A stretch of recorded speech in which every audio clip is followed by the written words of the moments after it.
just got to a point I was like, I'm not enjoying this. Like, I'm just, what am I doing? I'm wasting time. I might as well just stop and just work on something different and hope that it does well.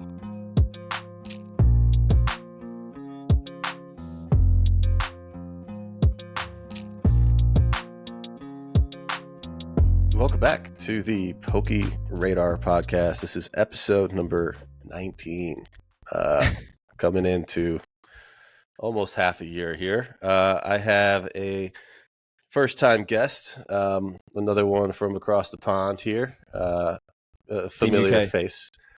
Team UK, a familiar face, I'm sure, to many. But we have the one and only Dean, Poke Dean. What's up? Yes, man? I'm good. How you doing? I'm great. Thank you for having me as well, by the way. Of course. It's an honor. Yeah, no, this is the final Infinity Stone of the UK people. I had Chloe. You've had Chloe. I'm the third. Yeah, I had Randolph on a long time ago. I need to have him on again because he's finally doing Pokemon stuff again. And then maybe Sam as well. Oh, yeah. I don't know who else is out there. There's a few of us. Yeah. I mean, a lot of the UK scene's a little tight knit out there. It's a little small, right? So you guys are all pretty close. We literally got to stick together because, like you said, we're quite a small country over here, so we got to band together. Yeah, I mean, me and you, we started thankfully spending some more time together at these events. We run into each other at. Obviously, you coming over to the States, I haven't done any events over. You haven't put any effort in. I have put zero effort into this friendship. But yeah, thankfully you've been able to come over quite a bit. One of these days, I'll make it out there to a Legala or to the grand opening of something. So maybe we'll see where that goes. But yeah, man, we've been able to hang out over the last year. Really, I mean, you're fairly new to the Pokemon scene, considering, I guess the 10 year I've put in and all that, but you've been doing well. You've been making content. You're, business partners with Poke Chloe, on the storefront side. So you got a lot of things going on, man. What's kind of the story of Poke Dean? How did we get to where we are today? Because we haven't had a lot of one-on-one time. I don't know. No, we haven't incredibly well, so I want to get to know you a little bit. Yeah, no. Well, like you said, it's pretty early days in terms of Pokemon for me. But I've been on YouTube for probably like 8 years now. I think I started in 2017 or maybe 16. Because I used to do gaming. I used to do FIFA, which was a lot of fun at the time, but I just kind of grew out of it, and Pokemon's always been like a massive passion of me. So around like 2021, I think it was like, I remember I obviously got back in during Evolutions and Pokemon Go. Like 2016, that summer was like the most lit summer of all time. I remember walking around London trying to catch Charizards and everything on Pokemon Go. But I got back in around that time. But it was just more like casually, just like picking up packs every now and then, not even thinking about condition of cards or anything like that, just having a fun time opening up packs. But then I think like Hidden Fates was like the real set that I think, was that like the start of the boom? I feel like that was for me. That was definitely the first set that was in that, I guess, that time frame that was completely gone off the shelves. Yeah. People were going nuts for it. Yeah. So that was like Evolutions brought people in, right? And then Hidden Fates was that set that just went crazy. Because that's where I felt like, geez, like everyone's after this. Like before that, I don't think I really experienced like having trouble getting stuff, but maybe I wasn't just going out there to get it as much. But Hidden Fates, I remember going to loads of shops and not finding anything. And then, I was just really, really enjoying Pokemon at the time. I mean, I've always loved it. I've grown up with it. Like the games was the actual reason I got into Pokemon at the time. I had Pokemon Red on a green Game Boy Color, which was honestly, my nan bought it for me for one day, and I pretended I was sick to go to school, and she knew that I was faking it, and she gave me the Game Boy, and she was like, "Don't tell your mum." And I swear down, I didn't turn that Game Boy off for like 2 days. So yeah, that was literally what got me into Pokemon. But I just decided I was at a really weird point in my career, I guess, where I wasn't enjoying FIFA anymore. I wanted to try something new. I've always loved making content. Like I'm always going to make content. Like that's what I'm here for. But Yeah. I just wanted to try a new passion, and Pokemon was that thing. And I literally haven't looked back since. It's been so much fun. That's awesome. I wanna know more about this FIFA era of of Pokédean, because I'm a basketball guy. I love sports. I mean, I've always been interested in like that world of content creation around 2K, like Yeah. NBA 2K and all that. Like that's pretty awesome. I'd love to to have been one of those guys. But were you just like playing my career type stuff? How do you get into the content of sports video gaming? Because it's So, usually like competitive. But like, yeah. were you like a top FIFA player, or were you like an So entertaining? so I was an elite level player. I wasn't like I wasn't like professional. I was just really Yeah. good. But Okay. I was actually making content through like for entertainment reasons. It wasn't purely like to be the best. It was more of like making fun content that people would enjoy. Because I used to watch JJ or KSI growing up, and I was very influenced by his like early days doing FIFA, and I was like, I really want to do that as well. So I had a channel with my friend called Maverick, and we were called the Maverick Wolves. So my name was actually Wolfie when I was doing the FIFA stuff. It was a completely different alias, and yeah, we just did like entertaining videos. We ended up doing like converting to football as well. So there was like some really cool like different transitions and avenues we were able to explore just doing FIFA. Mhm. I even worked with my favorite football club, Chelsea, for a while. Like it was really weird. Like especially in content creation, you don't realize how amazing opportunities can come your way from doing this. Obviously it's a lot of hard work, and you got to put yourself out there and stuff, but like just through that I had my own show at one point, or we had our own show with FIFA. Really? Yeah, That sounds huge. That sounds like huge. yeah, it was cool. It was only on like YouTube, but it was Okay. like with FIFA, the people who make the Yeah. game. So I was working really closely with them at one point. But yeah, then for me, like I said, I was making content for entertainment purposes, and they Mhm. really heavily went down the esports route at some like around 2000 and probably like 18, 19. Mhm. And that kind of just like I was like, I don't want to be the best. Like I'm not trying to be the best player and stuff like that. I just want to make fun videos, and just the type of stuff they were bringing out, it wasn't really matching with my ambitions of what sort of content I wanted to create. So yeah, I just decided like, do you know what? I'm not enjoying this anymore. It was a really, really difficult decision to make, because it's really hard to just drop something, especially when Yeah. you've been doing it for so long. I was really like struggling to let this go, but sometimes you just have to like take a jump into the darkness and hope, or just see what happens. Luckily, I've found Pokemon, and you just kind of make what you do what you make of it, if that makes sense. Like I Yeah. just thought I'm going to put all my effort into this, see how it goes, and it was literally like building a brand new brand. Like I said, I was called Wolfie like when I did the FIFA stuff. Obviously, I'm PokeDean now. I've kind of gone more of a personal name with my actual name. But yeah, There was it no was Poke Wolfie. There was no. no, there's no. I couldn't, yeah, someone took that handle, so I had to go with my own name. But yeah, no, it was really fun at the time. Like I will never ever take it. Like I'd never change it. I loved it. It was so much fun. But the really interesting thing is I've now met two different completely communities: the gaming side of YouTube or online, and the Pokemon side. And it is like worlds apart. Obviously, with sports, you're always going to have that kind of like toxicity, like opinionated and stuff like that. Pokemon community is honestly the best community I've ever met in my life. Everyone is just amazing, so kind, so generous. So it was literally like seeing two different ends of the spectrum. But yeah, it was fun for that time. But I'm now focused, loving, and Yeah. enjoying everything we're doing with the Pokemon. How big did that, I guess, the Wolfie side of things get on YouTube? So we got to 150k subs. We Okay. had a few videos that got like 1 million. I think my most viewed video is like 1.7 million.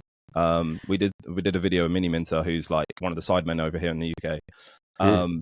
And that was it was a lot of fun, and it's crazy to see. Like I remember at the time seeing a video hit 1 million, I was like, oh my god, that is actually crazy. So we got actually like a really good size. But the other thing that was quite challenging, if I'm being honest, is like when you share a channel with someone else, Yeah. obviously there's going to be times where you both have different aspirations or different directions you want to take it in. My friend Mav, he was very heavily wanting to stream at the time. and I was kind of not really. I was streaming, but I didn't want to do it like every day sort of thing. I'd rather make YouTube content. So there was a bit of a period where it was like we didn't really know how to manage what we wanted to do. So and then obviously on my part, I was just not really enjoying the game. So I was like probably wasn't putting as much effort into it. So it was a very interesting experience, and I loved every second of it. But I think everything just happens for a reason, and you just learn from it and just move on to the next sort of thing. Yeah, man, that's tough. I mean, my favorite thing that I was doing the podcast with Squeaks Game World, Squeaks, and yeah, like I was going in one direction, doing like finding a 9-to-5 job and kind of maintaining that route of life. And he's a full-time seller, and it just like was impossible to get our schedules to match up properly, and it made it very difficult. So I understand that, but that jump, like taking a successful thing like that and jumping away into I mean, it's not completely different, I guess, because you're still on YouTube, but like starting from scratch with a whole new audience is terrifying. It was. It was really terrifying. If I drop Pokemon, I have no idea what I would do. Not a clue. Yeah. So like, I've thought about it too. Like I want to be, there's always those moments of like I just want quiet. I don't want to deal with this anymore. But I just have no answer of what I would do if I dropped Pokemon. So yeah, I mean, I love it way more than those few moments where I think that. But yeah, man, that's a risky leap, dude. It was really risky, and like I was really scared, and it was something I was like dreading to do. But there just got to a point I was like, I'm not enjoying this. Like I'm just, what am I doing? I'm wasting time. I might as well just stop and just work on something different and hope that it does well. But I knew if I was stuck around and did that sort of thing, I just wasn't going to be happy. And especially like with content creation, like a lot of people can see if you're not enjoying something or if you're doing it for the wrong reasons. So I was just like, just see what happens. Let's just do it and just go for it. Yeah, well, I mean, now we were just talking about this. You just hit 20K subs. Yes, doing your live stream push there, so that was pretty awesome. Congrats on that. Thank you very much. A lot of big things coming for, I think, Pokemon content. So long ways to go. I mean, we gotta catch up to PokeRev eventually. yeah, just the 2 million behind, but we'll get there. We'll get there. Yeah, I've been so inconsistent with YouTube content, so it's been tough for me to grow. I mean, I just hit. It's kind of like fluctuating between 10K and like 9,999, but finally hit that mark, and it's pretty exciting. It's a good feeling. Yeah, it is. I don't think I get a plaque yet, right? Until what was that 100. My plaque. There's my old plaque. Oh, right there. Sitting behind Pokemon. Sitting behind the Pokemon. Yeah, that's right. Yeah, new aspirations. Yeah. So like, how did you meet Chloe then? Because you guys aren't necessarily living close to each other. How did you guys meet? Yeah, it's really funny. Someone I know thought me and Chloe knew each other for like years, like since like growing up. But I've only known her for 2 years. Everybody thinks you're married. But... oh yeah, and that everyone thinks we're married. But no, I met her through literally buying a complete Secret Wonders and Supreme Victors mask set off her off eBay. And I just messaged her. I don't know how. I can't remember how after that what messages we exchanged, but she ended up asking me to join her on her. It was either Jungle or Fossil. I've got the worst memory, but she did a Jungle or Fossil box break, and she asked me to join her because I think at the time I was giving her some like tips of like how to stream on YouTube or what equipment to use and stuff like that, because obviously I've been doing it for a while. Right. So we were talking through that. And yeah, I went over to her house. She lives like an hour away from me. We had a really, really good stream, and like it was just like a really natural, I don't know, like chemistry on camera and off camera. I mean, we're like, I consider her and her husband like my best friends. They're both amazing. So like ever since, we just haven't looked back. It's been nothing but funny moments. Obviously, we've traveled to America. We came and saw you last year. We go to events together and stuff like that. We do the UK card shows together and stuff like that. And it's like, it's so much better when you have, for me personally, I don't know if it's because I'm an only child, but like I love having good people and like-minded people around me. I feel like I can bounce off people a lot easier. So yeah, having those two around whenever I'm out and doing stuff is like always a bonus, just because it just makes it more enjoyable.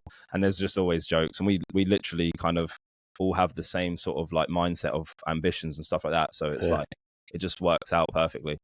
Yeah, it's great to have those type of people around. I mean, I'm a completely different person when I have the right people around. I mean, I think we all kind of act differently around different people, but when I have the right Pokemon like-minded people around, like I feel like I'm at my best. I'm most creative, ambitious. Like I can get a lot done, a lot of fun things done. So I feel you on that. That's pretty important. It's tough though when I move around so much, so it's tough to get people close by to be able to spend a lot of time with.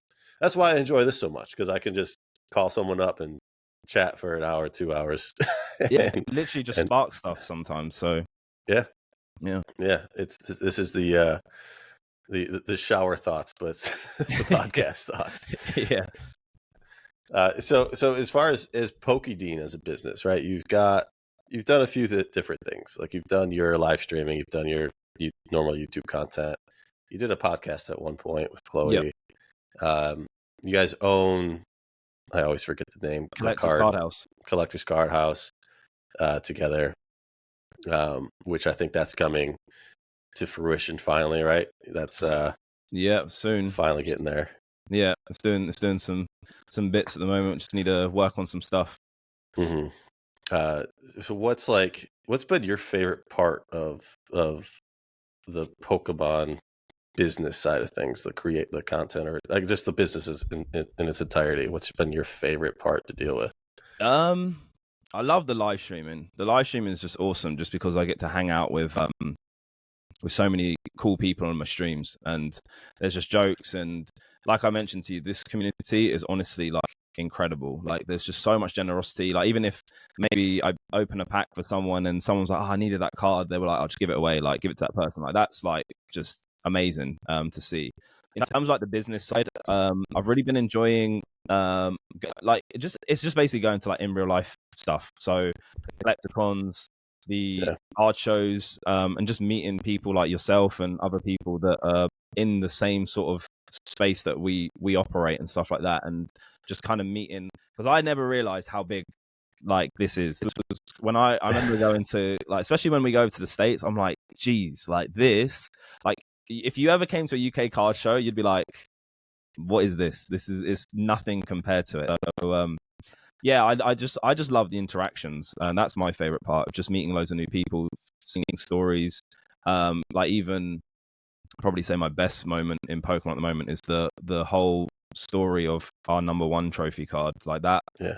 That is probably the coolest thing I've ever done, just from start to finish. And getting to share it with my friends was like another really cool thing. So I was really happy when I put that video out, because it's like now it's cemented as like, whenever I want, I can go back and watch it and just relive that moment again. So were you with Harry when you guys walked into the bar together? We were all together. Okay. Yeah. So from start to finish, because I think when we first like heard about the winner was like, or the person who knew the winner, I was actually talking to the person and being like, I played the TCG, but not amazingly. And just through that, we kind of like started talking about the TCG, and then he was like, oh yeah, my friend like won it. So like just from start to finish, and then getting the grade at PSA, it's like, it was a crazy year. Yeah. Well, just under a year, but yeah, it was just like a fairy tale, man. It was sick.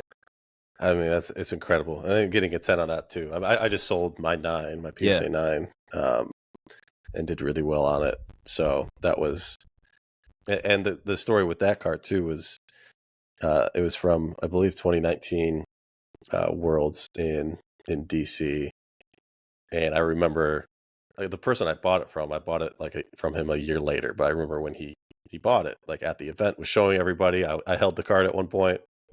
So it was pretty cool to have gotten that card as well at an event that I went to, I guess.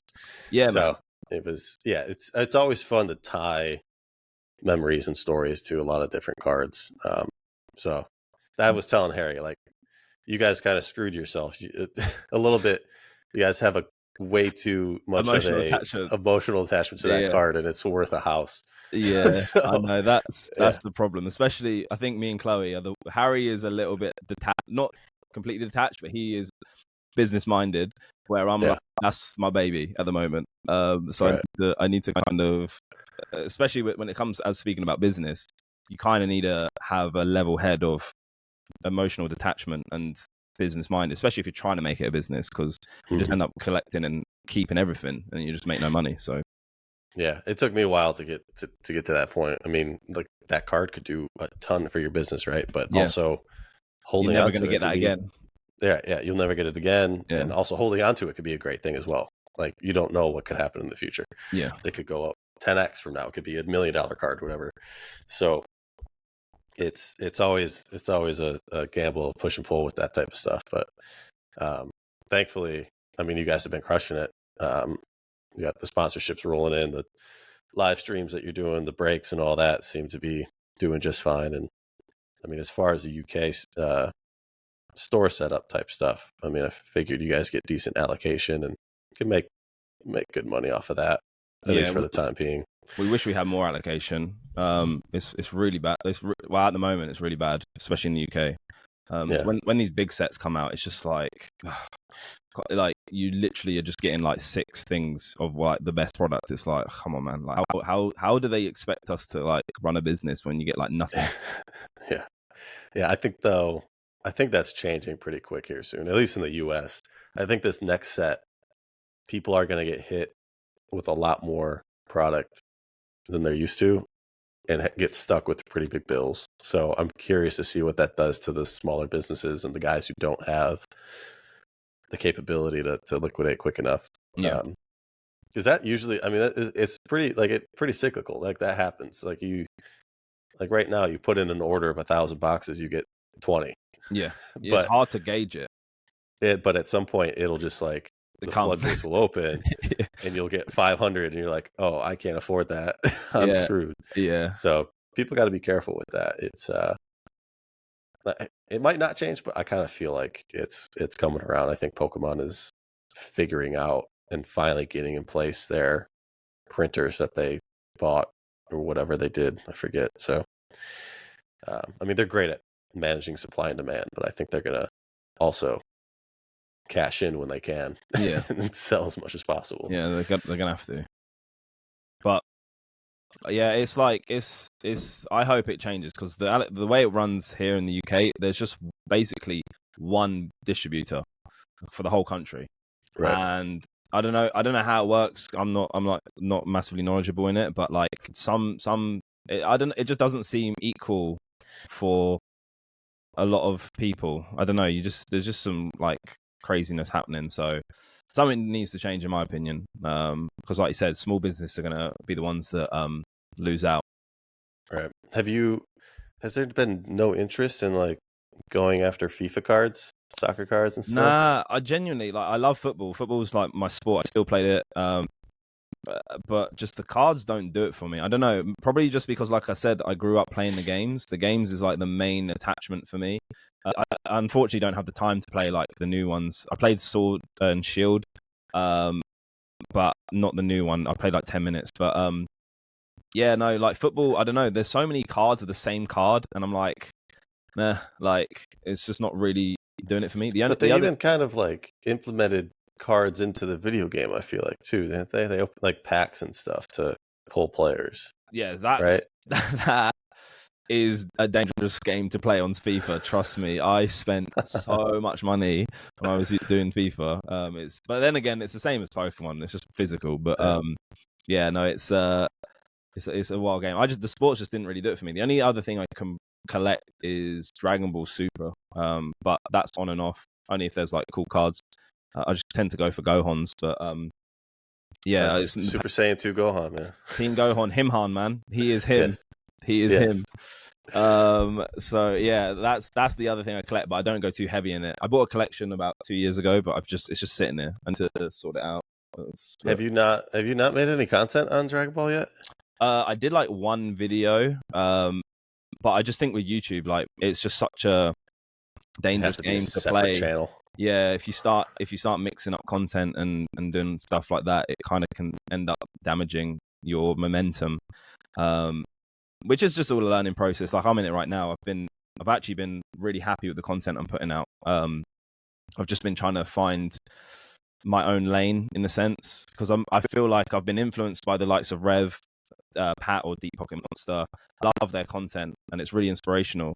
And I end up trying to do what they're doing, which is good. And I always would say, like, do what other people are doing that's doing well. But I'm trying to put my own spin on it. And I want to find my own lane where I can bring something to this community where it's like pretty different to what anyone's doing right now. It's just a hard thing to find, especially when everyone, there's only so much you can do, right? It's pretty defeating too. Like, what works is the openings. It's just the classic openings, and it's worked forever. It'll continue to work. And I mean, Pat kind of revolutionized a little bit or innovated a little bit with Pokemon, but it still comes down to the cards. And it's when you're trying to, like, I've always wanted to see more vloggy style Pokemon content of kind of like what Pat's doing, but more on the level of personality, people involved, like having a group of friends. I love the Vanos crew, the KYR Speedy crew in gaming on YouTube, or used to at least a lot. So finding a similar vibe to that, but with Pokemon cards, just like, it doesn't exist yet. There's not a group of streamers talking about Pokemon all the time, playing Pokemon games together, doing something with cards. Yeah. Like, it's just difficult to crack that, because it's not rewarding. Like, it's not happening yet. People need to put in a lot of time and effort to make that change happen, and it's just tough. Yeah, definitely. I mean, I've got some really cool ideas that hopefully can turn into something in the next year or two. Like, I've been in the lab, so hopefully there'll be some new sort of content coming. But yeah, like with vlogs, I've been recently doing them a little bit differently, which is getting my personality out more. And it's getting really good feedback. Like, a lot of people are seeing me for me, because it's especially with the likes of Pokemon or gaming, if people are just after or interested in the cards, they don't really care who's behind the camera, you know. Where for me, like, I really want, or I hope that people want to just follow my journey in this content creation world with Pokemon. Hopefully I can bring some cool stories like the number one trainer story, and just have a good time. And hopefully like through a separate effect, it makes people want to start collecting Pokemon as well, you know. So yeah, that's where I'm at right now in terms of content creation. I'm really, really trying to think outside the box and try and think and do something different. Which again, it's like that, just jumping in the darkness and seeing what happens. It's really hard, especially when you see what's doing well, but everyone does what's doing well, you know. You got to try and step outside the box a bit. Yeah, because that's where you really break through. Like, that's where you get to the point where you become you surpass PokeRadar, you surpass the last generation, right? And I think that's the only way it's going to be. The way that the world is like the way that Mr. Beast works, like, it's still not even tapped into in so many different industries. So having that social commerce, that social following is going to be much, much bigger than people, I think, are expecting. So keep doing the vlog stuff, because I really do believe that's going to be the next big thing for Pokemon people. And I mean, I kind of see it with, I don't consume that much content anymore, but there's that one guy, the video game guy, Wolfie. Wolfie Glick. Is it Wolfie Glick? Yeah, I think he's close to 1 million subs. He's won the championship for the video game tournament and all that in Worlds. But he makes some vloggy style content and does fairly well with it. And I mean, it's a completely different segment of people, because it's a video game. But you know, there's nobody consistently doing it for cards. I mean, we'll see a couple. Pat Flynn makes it vloggy, which is great. Rev will do a random one here and there, going to a shop or something. But there's just such a big opportunity, I think, still for somebody to really take over as the face of Pokemon, really, with this vlog style content. It's just it's so much more enjoyable to watch too. I mean, it's personal bias. I've opened up so many packs at this point. Everybody's opening up packs. You can only see pack opening. I was like that with FIFA though, like genuinely, and probably now it's like that's why I'm trying to. I love pack openings, but there's two things, right? Not only is it just really expensive, because especially like people want to see 100 packs opened, or they want to see people opening packs till they pull X card. Like it's very, very expensive. So especially someone like starting out, you're almost in a really bad position because you're just going to be losing money. And then the other thing is just like these big type videos, they are expensive to do. So it's trying to work that out. That's where I'm at right now. I've got some really, really good ideas, but I would need like money behind it to pull it off, and it's just like it's very difficult.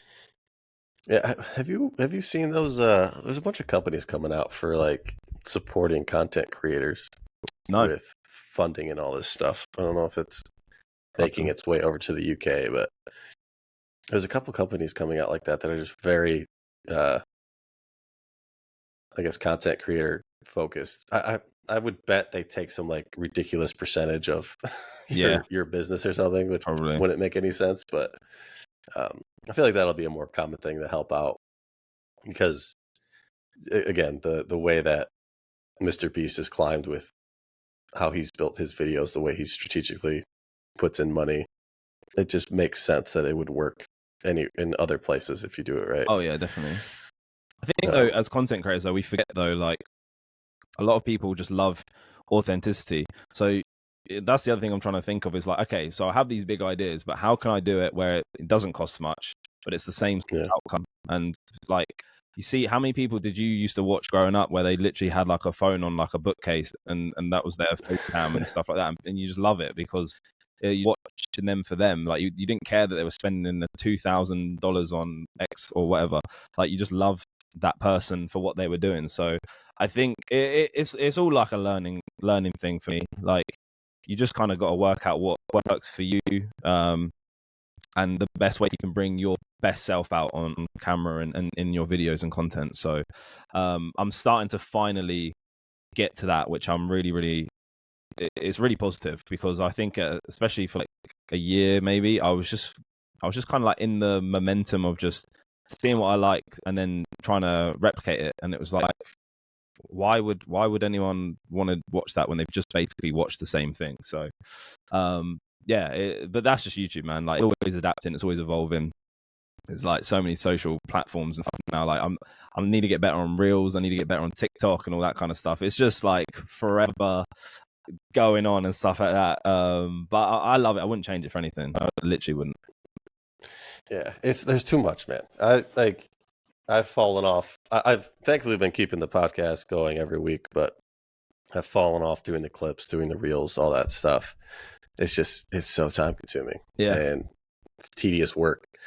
I need to find somebody to do all that publishing for me and writing descriptions and writing titles and writing everything with it. It's just it's a lot of work. That's the work that I hate when it comes to YouTube. Like, there's always something you hate with mine's edited. Love comes with hate.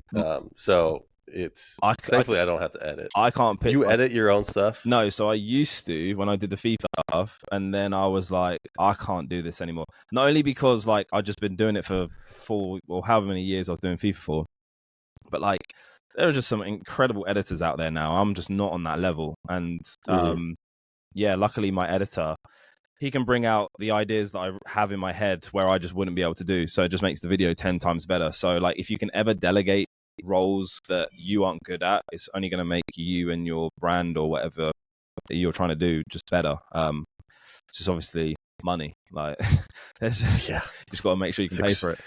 It's very expensive now too. I mean, you mentioned KSI and like the Sidemen. Did you have any bigger collabs with them? Have you? Yeah. So Simon's been on my Pokemon channel. or Mini Minter. That was like early. Actually, like I think I've had him on there twice. Had Randolph on there. Yeah, Randolph's on there too, and he's like, I mean, he's not in the sidemen, but he's like close to the sidemen, so he's basically Okay. one. And then like on a personal channel I did a couple of years ago, which I've stopped posting on, I had like a lot of the UK big people on. I was doing a video with Mini Mint and JJ like literally walked in on it. So I was like, sit down, let's talk. So yeah, like I've been very fortunate enough with a lot of collabs back in the day. And even in Pokemon, I mean, I've done videos with Rev, and other people, as Leon Hart as well. So it's really, really nice to feel welcome in this community. I just hope that like I can bring some good content to everyone who watches it, you know, and just bring some sort of activity to this space.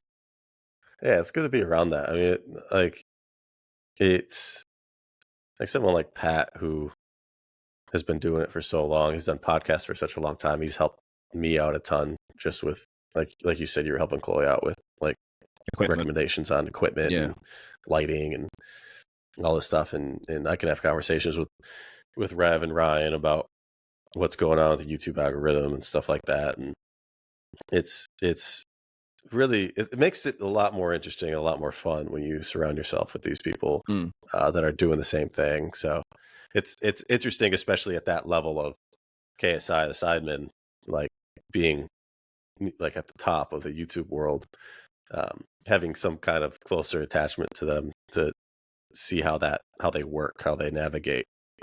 It's really interesting. Like another one, Jarvis Johnson, who he likes Yu-Gi-Oh, he likes Pokemon. He's obsessed with Pokemon Go right now, but he's got a pretty successful podcast on YouTube as well. So it's really nice to have those people in your life to ask stupid questions. Yeah, literally, and hopefully improve a little bit. The one problem I had is I started comparing myself. Like, obviously they were like worlds apart in terms of size and stuff like that, but like it was like, how am I going to get to this sort of thing? And I guess I've slowly realized that like, everyone's in their own race. You know, you got to just go at your own pace and figure it out yourself. So that was one thing I was like, oh man, like I want to hit that level. But I've definitely toned down on like focusing on numbers, because it can definitely be a demotivator, and it can make you worry about stuff if you focus on the numbers all the time. So tend to just like, it's really great hitting milestones, like I'm really, really grateful hit 20k, but like I know my ability, what I can do, and it's just a matter of time. So just don't worry about the focus. Don't focus on the numbers. Focus on the content, and it will eventually come. Yeah, that's definitely one of my biggest killers, is that comparing to other people, for sure. I've always struggled with that. And you just have to like sit back and really look at compare yourself to yourself. Yeah. You know, you can't be comparing to other people, so you can see how far you've come. Makes it a lot easier, and makes yourself feel a lot better when you see how far you've come. Yeah, man. But when you're asking for advice from those people, like, you have to realize you need to ask about their advice from 10 years ago at the point, you know, that you were at. So it's hard to take what someone at that level is telling you to do when it won't work for you, but it works for them. So finding people at your same level, I guess, however you want to phrase it, is like honestly the most helpful, the most beneficial thing to do, because you can grow together and then take that advice you're getting from the bigger people and implement it once you're at that point. Yeah, definitely. It's I think it's tough. I think me and Chloe try and push ourselves, or each other, sorry, which is always really good. So like she's always there to help me, I'm always there to help her, and like she's smashing it. So like it's positive to see that it's like doable, especially here in the UK. So it means like if she can do it, like there's no reason why I can't do it. So yeah, like I'm really grateful to have like her and her husband around, because they help push me. And like I have luckily a friend to do a video with if I need her for something. Like she needs me for something, I'm there to record a video for her. I think I've been on like unless it's jumping out of an airplane. and yeah, that props to her. I value my life. But we did like a scavenger hunt recently on her channel, which was a lot of fun. So like, it's just really good. It's really good to have that, like you said, those people around that. Like I think it's good to have people around from all different levels. For instance, I've been fortunate enough to speak to Pat. He's given me advice on some stuff. Got Chloe, who's obviously like similar sort of size. And then it's really nice speaking to new people up and coming and stuff and seeing what they're doing and giving them props to like, oh, that's really interesting and that's something new and different that I haven't seen before. Like it's just, I think it's just good to have a good size of a group of people that are all different sizes. Yeah, I mean, and like you talk about how much smaller the UK is and how the card shows are completely different, but I don't think people focus or understand enough how big Pokemon really is. Yeah, like the impact that the international market has on Pokemon. Oh yeah, like outside of Japan, outside of the US, is massive. And it's not just the card. Like they're the largest media franchise in the world. Yeah. So it's not just the card games, anime. It's video games. It's all the merchandise. Did you see the Van Gogh? Huge. Did you see the Van Gogh thing? I haven't gotten anything yet, which sucks. But yeah, it's unreal. And I get it. Sure, complain all you want about it being a children's thing. Don't buy from these guys. It's a good thing. Yeah. Like it's a great thing to see the craziness behind it.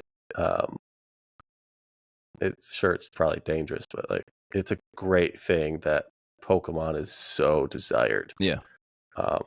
Especially in the art world like that.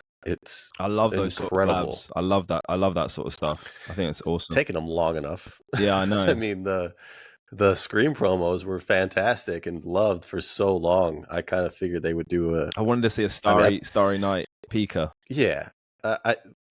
They dropped the ball. Where's the star? Like that's. I know that would have been. We need the Starry Night. I mean, everybody talked about it. Like everyone's like, oh, calling out that I said this would happen, but we've all talked about it. Van Gogh collab. You need you need like a Leonardo da Vinci collab. You need the Mona Lisa collab. Literally, like, the Mona Lisa one would be nuts. But yeah, a Mona Lisa Pikachu. Come on. Yeah, that'd be so sick. That'd be so sick. Yeah, it was bound to happen. I'm glad it happened. It's weird that it was.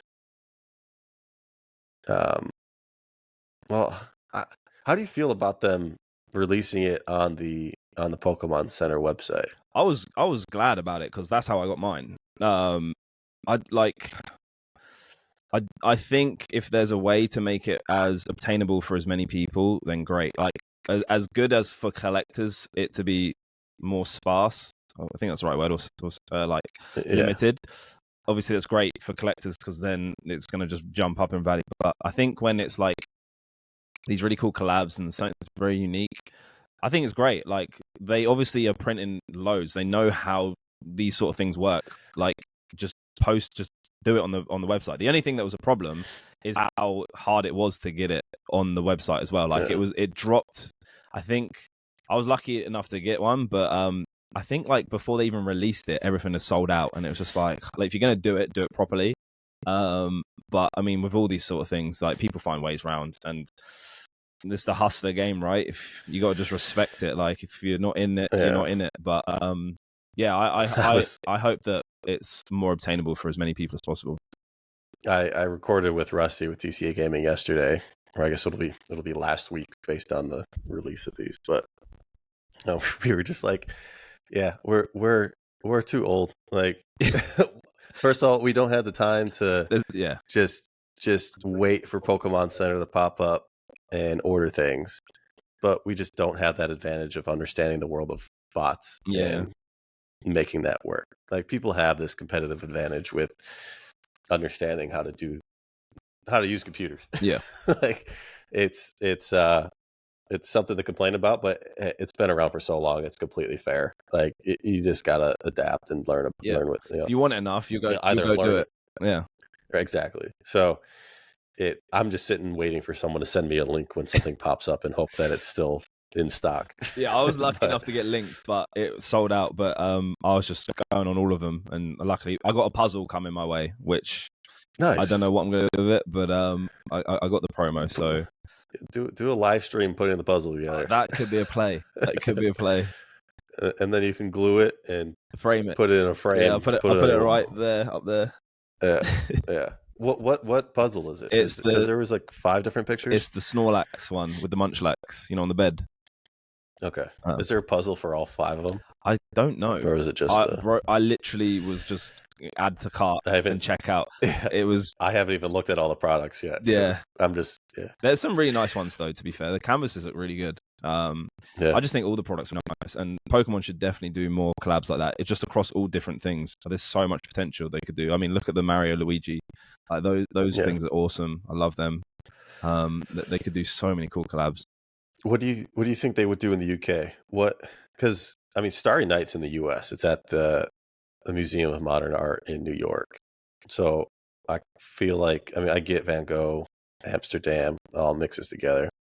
They could have done the collab here to do Starry Night. Like I'm trying to think what the next one would be, where it would be, what it would be.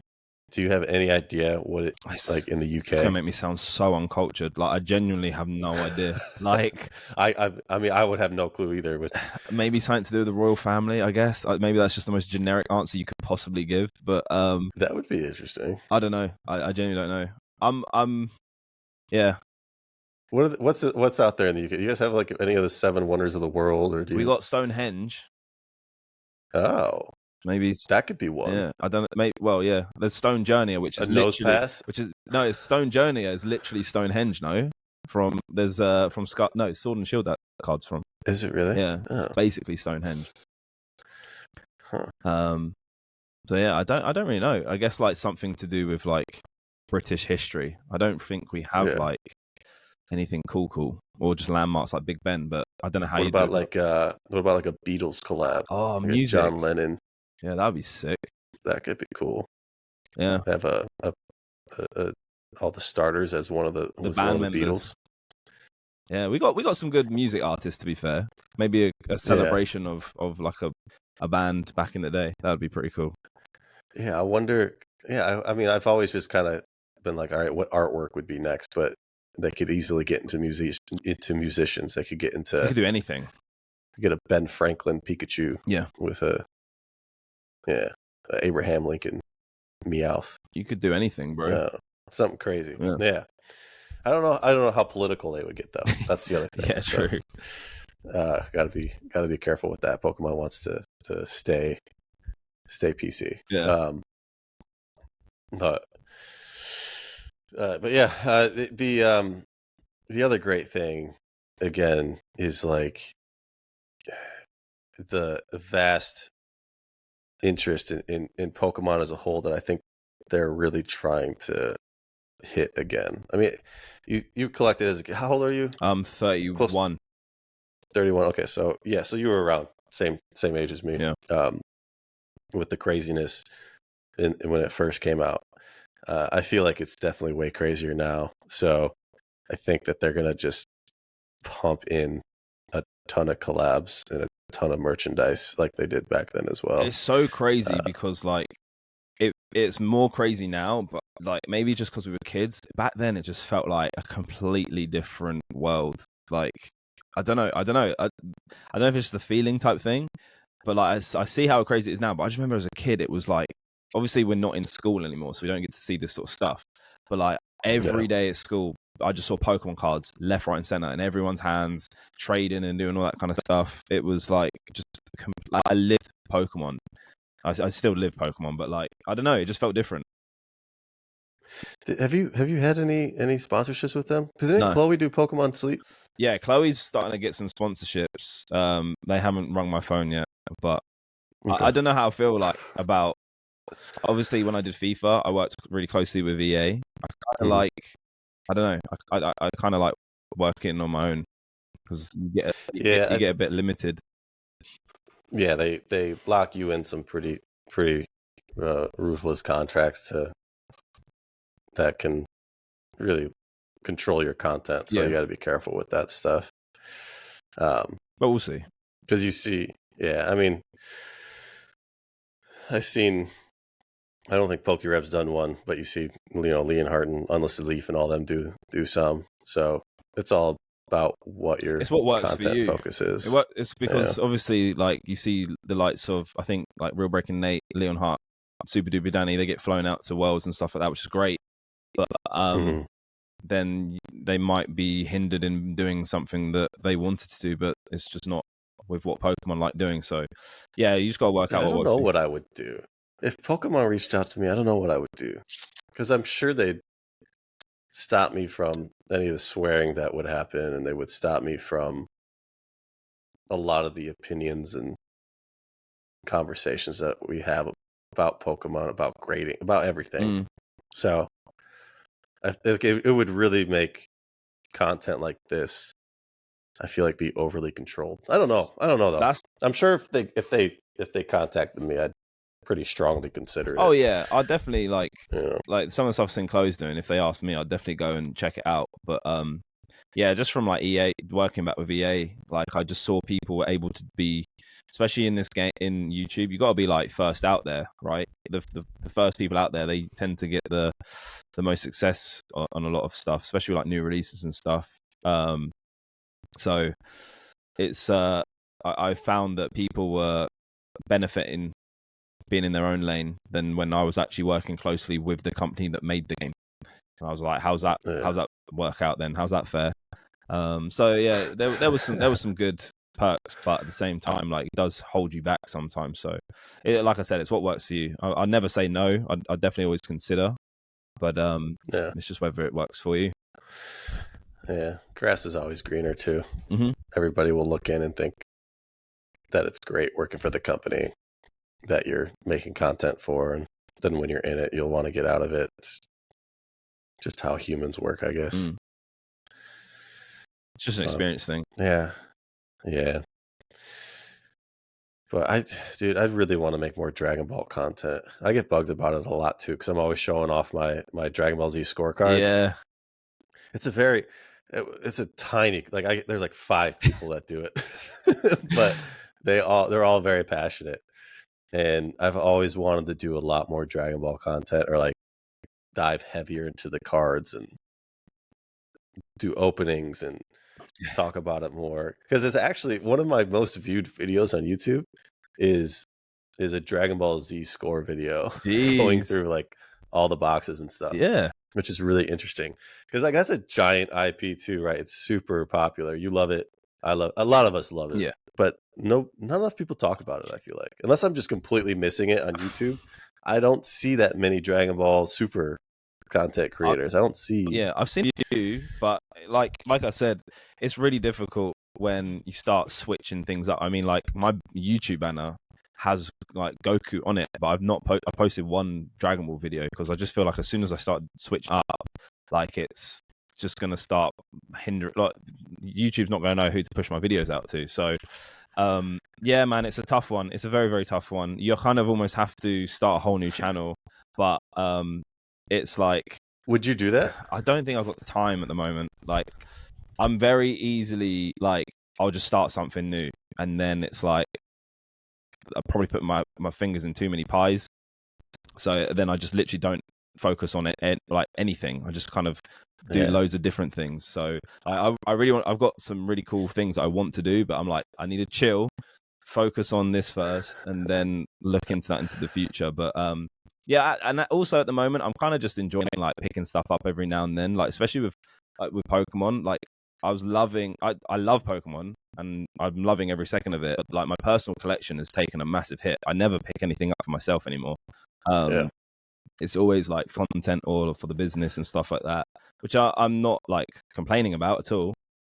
It's just like with Dragon Ball, I can kind of just pick it up and not worry about I've got to sell this, or I've got to do something with this, or anything like that. So yeah, I'm kind of happy where I am with Dragon Ball, but yeah, if you want to make content, you kind of just have to start something fresh. Yeah, so keeping it as a hobby, I guess, is a fair thing to do. I feel like I'd enjoy that a lot, though. I need to start searching for some Dragon Ball Super content, guys, because I mean I'm not really into the cards. I like the old stuff. Like Yeah. Oh I man, look got at this sitting that. here. GT as well. Lost episodes. Yeah. Opened up a bunch of that at the last Collecticon. But yeah, my Dragon Ball Z collection has gotten out of hand a little bit. It's gotten to the point where like I need to sell some of it. I have so many boxes now.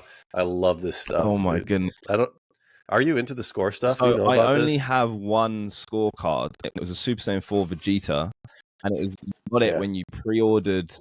I think it was Dragon Ball Budokai 3. Oh, that's one of the greatest games bro, ever. it's so good. They're doing a Raging Blast 4, by the way. I'm hyped for that. Yeah, that's gonna be sick. So yeah, that's the only one I had. So I never really collected them because I didn't understand them, like because they had all the scores on the side, right? Yeah, and I was like, yeah, they have like their power I levels just on the didn't right side. understand it. So then I really like I really like Dragon Ball Super. I actually think the cards look better than Pokemon cards. And I'm starting to get a few Dragon Ball Hero cards too, which are Japanese. Which by the way, I relived one of my all-time dreams in Japan when we went to Worlds. So Dragon Ball Hero cards. I don't have any in front of me, but you can use them in the arcade in Japan. What? So there's a game called Dragon Ball Heroes, and you open packs and you can use them on an arcade machine, and it is incredible. You're basically playing Budokai with the cards you pull, and it's very much like timed like button pressing. But I just love that element of like you've got cards you collect and you go to an arcade, you play it. I don't know, it's just like a really cool. It's like specific. Are they Dragon Ball machines? Yeah, they're arcade machines. The Dragon Ball Heroes arcade machines. And I completely missed out on this. I have Dragon Ball Hero cards. So there's a game on the Switch of Dragon Ball Heroes, and it's basically that, but it's like outdated now. And these arcade machines are just like up to date. Like there's like a whole series. You not watched the series on YouTube? Dragon Ball Heroes is like a series. Are those like short clips? They're like 2 minutes long. Yeah, they're like 6 to 8 minutes. Yeah, I've seen most of them. Yeah, so they're like they keep updating, and then the machines do. So you kind of have like new missions of each of the episodes, sort of thing. But yeah, man, when we were in I think it was Shibuya, how you pronounce it. I was like to Chloe, I need to go find an arcade because I need to play this game. So I bought a pack from like a store, and then I went to the arcade and I won. And I was like, I'm just like, because they're only in Japan, you can't get them anywhere else. So I was like, this is amazing. So yeah, I really like that whole element of like, not only do you collect these cards, you can like play them on like a digital game. It's just like sick. I didn't know that at all. I bought a box from a 7-Eleven. They had a whole booster box of Dragon Ball Heroes. Yeah, I think you can complete the set basically with one box. You can get really close. Yeah, there's not a lot of like crazy hits from that stuff. I had no idea. That's awesome. Yeah, it's sick. I gotta go back. I need to go back to Japan, man. And like you were saying, like I didn't realize how big it was until I was in Japan, because that is like next level culture. Like it's ingrained in everything. It was crazy. Yeah. I don't know if you went to any of the Mandarake stores out there. No. But Mandarake, it's like one of the bigger, if not like the biggest collectibles store in Japan. There was 5 of them. There was Shibuya, there was Akihabara, there's one in I think there was one in Tokyo. And there was some other around Shinjuku, whatever other, I can't remember them all. But they're like a full-on collectible store. You walk in, they have everything. They have cards, they have figures, they have manga, they have drawings. It's like they have their own auction house. Like it's a big collectibles business store in Japan. And I was able to buy some old Dragon Ball cards from like the early 90s, late 80s. I found a guy who had a bunch of animation cells, so I bought it. Oh, I think I saw your story. Super Saiyan. Yeah, it sold immediately once I wasn't even trying to sell it. Somebody was like, "I'll give you this much." And I was like, "Okay, that'll help pay for it."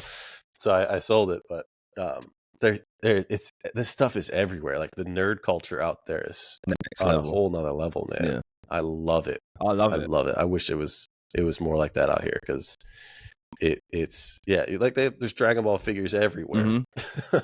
If I ever got into figure collecting, I don't know if you've seen those giant like resin statues. I want the Gohan when I see If one. if I get into that, it's game over. I need a whole new house just to put it all in, because I would go crazy with it. That stuff is so cool.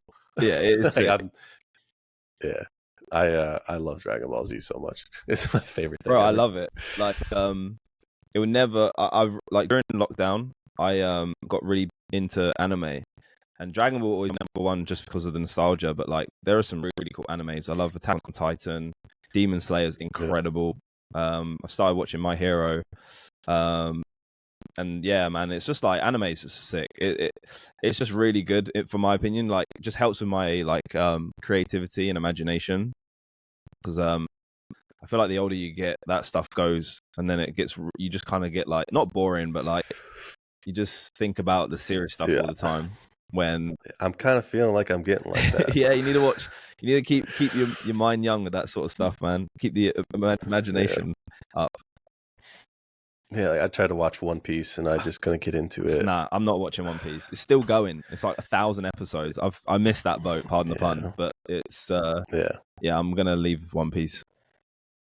Yeah, I like One Punch Man.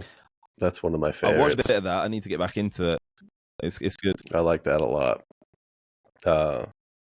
But yeah, I actually just bought a bunch of the original manga and got scammed because I bought fake ones. Like they're getting expensive now. I bought the Dragon Ball one from 1984, like the first appearance of Goku as a kid. And I bought 3 fake ones because I didn't know what I was doing. So I'm out a few $1,000 on those, unfortunately. Yeah, scammers are everywhere. But that stuff is really cool. I'm getting into that a little bit. Like I just got the Demon Slayer one actually yesterday.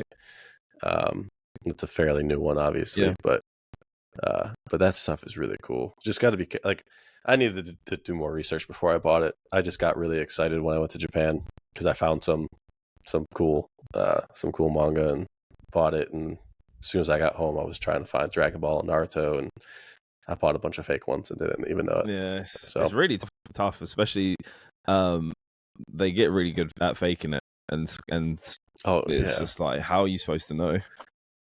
I had no idea. Thankfully, I had a couple followers because I posted it finally. And I had a couple followers who are really into it. A couple of them who are like pretty high-end experts of it, because they're like, one of them actually makes cases for these things too. So he's like deep into it, and he taught me a lot. So thankfully, I had someone stop me from buying more and losing more money. But I got some cool ones. I got like the original Sailor Moon. I got the first appearance of Yugi. Oh, sick. I've got Chainsaw Man. I need to watch that. I haven't watched that either, but it was just there, so I picked it up. Demon Slayer, One Piece. I need to get a Dragon Ball one now. But there's also like first appearance of Vegeta. There's the Super Saiyan 3 Goku. Of course, I got the first appearance of Super Saiyan 2 Gohan against Cell. Yes. So, and they're fairly cheap too. They're like $100, $50, $100, which is pretty cool. It's just how deep do you go? But, right. I'm comparing it to comic books, like the first appearance of Spider-Man or whatever. That's how I'm doing it, and it also takes up a ton of space. These magazines are like they're wham thick. Yeah, they're big. Yeah, so I got to be careful not to buy too many of them. Actually, I have somewhere here. Hold on. You got those tins we had. Oh yeah, that's sick. This is the Chainsaw Man one. But yeah, these are like, look at that, big. Yeah, I found these at a local store. I think I paid too much for them. Those tins are so good. Like $8. Yeah, but the promos are always impossible to grade. You know, you get 2 promos in that. Yeah. They're really. I'm tempted to open them. They're the best tins I think I've owned. The packs in them are so good. Really? Yeah. What's in them? Heart Gold, Soul Silver? You can get different ones. You can get Platinum Arceus, Heart Gold, Soul Silver, Stormfront. I think you get 2 Heart Gold, Soul Silvers actually. Can you get Call of Legends? No, not that I've experienced. I'm trying to work out if you can get Supreme Victors, but I think the one we got the most had 2 Heart Gold Soul Silver, a Platinum Arceus, and a Stormfront pack in. I'll probably end up opening them at some point. They're really nice. We'll see. I just need to forget about them. It's got a nice swirl, that Suicune. I'm tempted. But I got a PA return the other day, and it was, oh mate, it was terrible. I don't know what. I hear that a lot lately. Yeah, it's like the person who graded it can only grade up to 8. Like, genuinely. Is it all English cards? Yeah. Sorry, there's a few 151 cards, but mainly English. I mean, I've been grading Japanese and doing just fine. People who are grading English right now are getting destroyed. These new cards, man, they're just 8s. They're all 8s. I don't know why. Really? Yeah. I don't know if it's the way they're I haven't graded any modern. Yeah. But yeah, that's unfortunate. I've got to go for it. That's expensive for you too, right? I did 100 cards, so yeah, it was expensive. Because of all the import fees and that. Yeah, we'll see. We'll see how it goes. I feel bad for you guys out there. Yeah, it's not ideal. It's rough. It's not ideal. Well, let's get back into PokeDean real quick. What's your I guess your goal? I mean, we're almost at the end of 2023 here, but what's your goal for next year? Do you have any aspiring things you want to achieve? I just want to get better. Like, genuinely, I don't try and set numbers. Like, it'd be amazing to hit, like, by the end of next year. Like, if I could hit 100K, that'd be like, that would be amazing. But I try not to focus on that sort of stuff, because then you can either have a really bad start to a year and you're like, damn, I'm never going to hit it, and it might just throw you off. But I just think, for me, like, I just want to improve my content. I want to try and do more, like, stuff that will get my personality, and hopefully just create really cool stories that people can get behind and enjoy to watch. Maybe improve my collection a little bit. I'm trying to think what I would love to add. The next Grail card for me, I think, is a Snap Charmander. I think that's what I would love. Like, I've got my Nintendo 64 down here with my Pokemon Snap in. This game I used to play it 24/7. Snap Charmander would be a lovely card to pick up. So who knows? I don't even have the money for it. You've got some competition on that one. A lot of people. I don't have them with me right now. I finally took them to a vault. How many you got now? 2? I got the Gyarados. I got 2. I got the Articuno and the Gyarados. Sick ones. Yeah, very, very happy with those. I think I'll do well, but also they're super cool. Yeah, I just love the story behind them. Like, those sort of cards to me are just like, they are the ones that are sick. Just like something that it has some depth behind it. It's not just the card that was in a set. Which, obviously, there are some amazing cards. Like, I'd love to own. I mean, I don't even own like a shining, like a first edition Charizard. That would be great. But I don't know. Snap Charmander just for me is like, got that attachment to it. I used to play the game 24/7 growing up as a kid. Like, it was contest. It just has like some really, really unique elements to it that makes it like a very special card.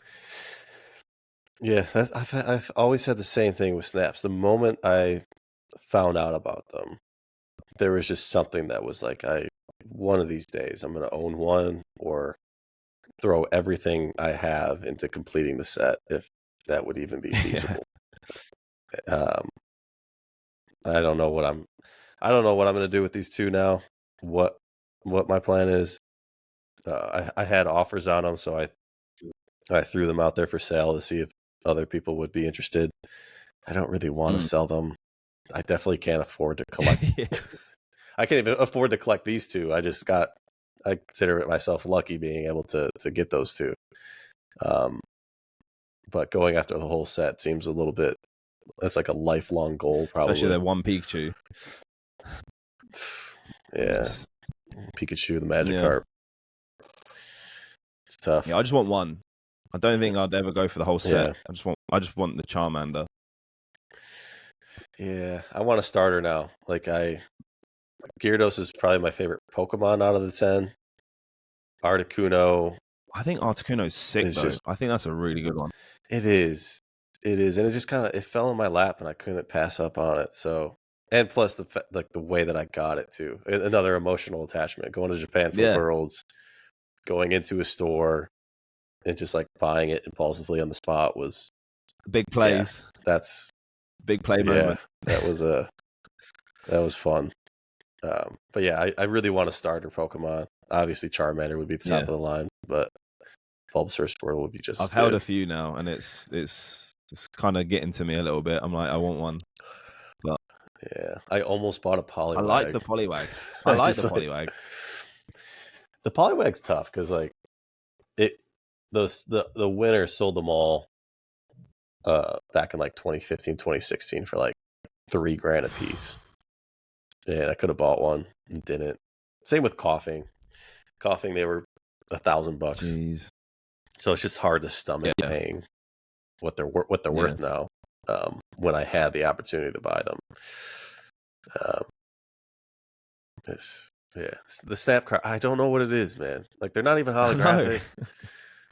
They have nothing to do with the card game. It's just I love Pokemon Snap, I guess too. I remember playing that game religiously. So, so hopefully less people can be into them, so I can get mine. But no, I'm the same, man. It's that I know it's just that different element that makes it just a little bit more unique, and especially when it has a personal attachment to you. Like, not everyone's gonna love them, but for me, that's a really cool card. It's just that they're super rare, which is annoying. Yeah, and they're like just in that area where you can kind of afford it, but not really. It's not like an illustrator. Yeah. That's the other thing as well. It's like when you deep it, you're like, I'm sitting on a card that I've got X amount of money, and it's like it's just there, you know.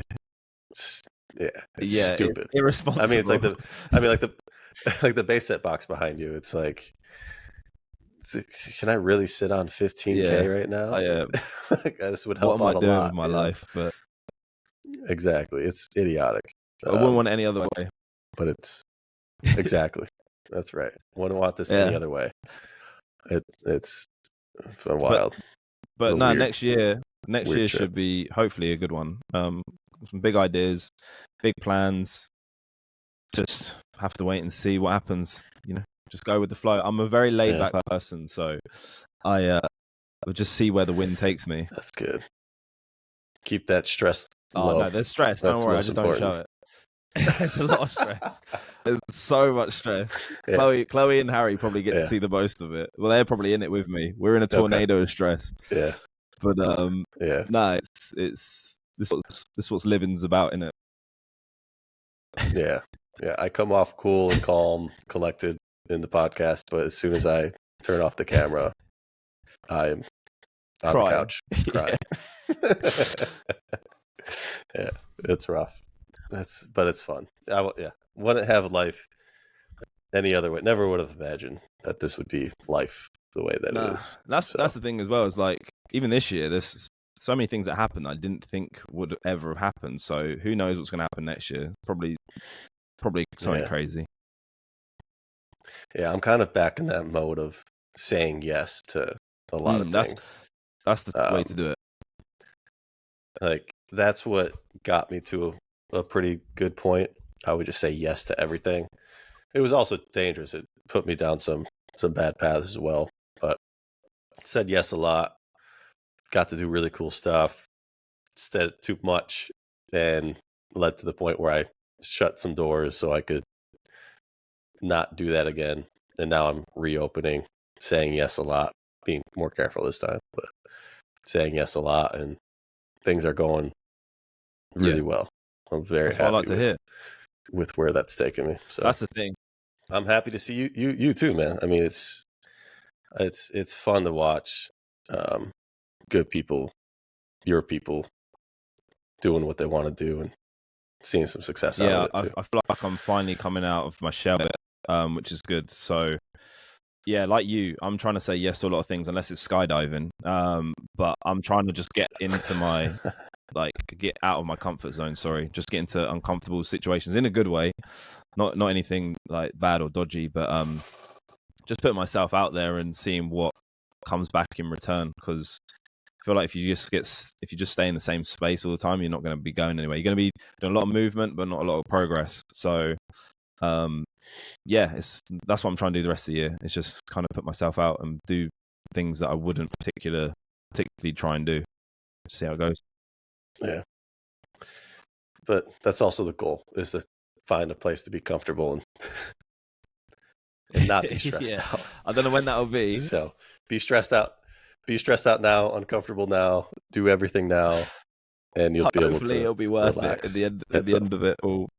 Hopefully. We would have had fun. We would have had fun, right? Yeah, that's what I'll tell myself. Yeah. But all right, man. This has been great. Thank you so much for hopping on and doing this with me. It's Appreciate good to finally hang out one-on-one, you know. Yeah. We've needed this. The bond has got stronger. Yeah. No, we got to go back to Japan now together and just play Dragon Ball. Bro, I'll take you. So when I played, there was a guy next to me who had a deck. I had 6 cards. He had a deck, and he was just. I was like, the problem I had is that I didn't understand a word of what anything was. I was just hitting buttons. It's not in English. I was just hitting buttons. But I luckily won, so it was good. That's awesome. Yeah, whatever that is, I need to start doing it. I need to get back out there. So we will. But when will I see you next? Are you going to Houston? Oh yeah, Houston. I don't know. I'm in the middle of this move that's coming up, so depending on timing with that, we'll see. That'll be good. I hope so, because I know it's Chloe's 30th. And, yeah. You guys will. Yeah, you can't let Chloe down. If you're gonna let me down, fine, but you can't let Chloe down. I'll feel so bad. I hope I can go. I can go. I'll figure out. It should be fun. That's my second CollectorCon this year, because you were in Dallas. They went to Dallas. I didn't go to that one. Right. So CollectorCon was Orlando was so much fun. I'm looking forward to this one. Yeah. And then you were at Card Party, and then Card Party. I'm looking forward to the next one. That should be sick. Yeah, Orlando's always great to go to. So, all right. Well, awesome, man. Hopefully I see you in Houston. If not, I'll see you. Yeah, maybe on this side of the waters. Who knows? Yes, I hope so. I'm gonna ski my way into figuring out how to get to the UK and spend some time out there. We need to plan some things to do. We'll find some cool stuff. No, don't worry. I'm with you on that one. That's not happening. Sorry, I gotta give Dean some company. We can't let you know. Exactly. I'm gonna throw you. We're there just for emotional support. Yeah, exactly. All right. Well, Dean, again, thank you, man. I appreciate it. Guys, go follow him if you don't. Hopefully you do. I'm sure you do. But yeah, thanks again, man. And hope you have a you great too, man. week. Thank you for having me. I really appreciate it. And I look forward to seeing where this podcast goes, because you're smashing it, dude. I've got to give you flowers. I watch them. They're so enjoyable, and the guests you have are really awesome too. So thank you. Thank you. That's all right. Appreciate it. All right. Cool. All right, man. See you later. I'll talk to you soon.